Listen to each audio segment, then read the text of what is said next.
Praise lord అందరికీ.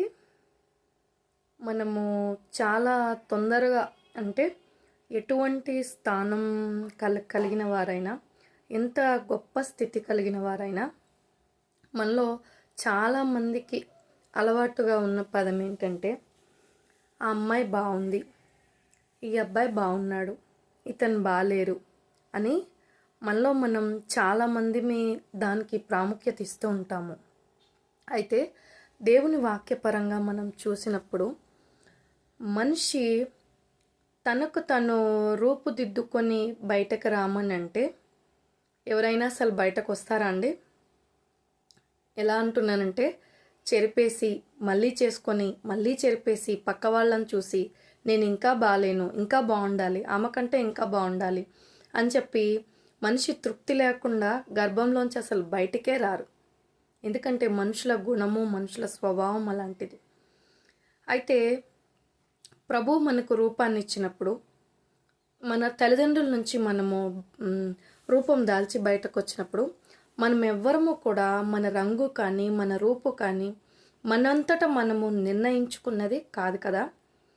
మరి దాన్ని మనము ఎదుటివారి గొప్పతనంగా, వారు అందంగా ఉన్నారు అని కాంప్లిమెంట్ ఇవ్వాల్సిన అవసరము ఖచ్చితంగా అయితే లేదు.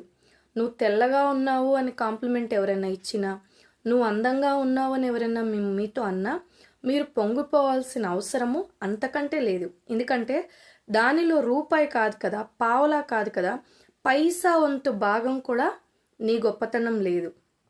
నీ గొప్పతనం నిన్ను నీవు అని నిరూపించుకోవడం అంటే ఏంటంటే నీ గుణము.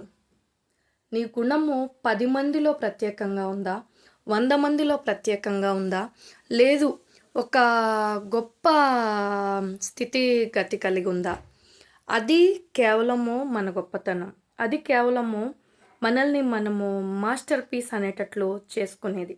అంతేకాని రూపాన్ని చూసి మీరు అతిశయించద్దు, మరి పక్కవారైన మీరు కూడా వారిని ఎంకరేజ్ చేయొద్దు. అది ఎవ్వరి గొప్పతనము కాదు.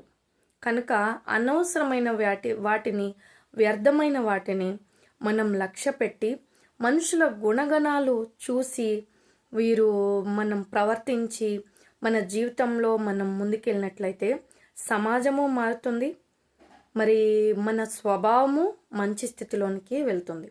కనుక మనం ఎవ్వరము కూడా రూపును చూసి జడ్జిమెంట్ చేయొద్దు, అది మనము మన భావంలో పెట్టుకోవద్దు.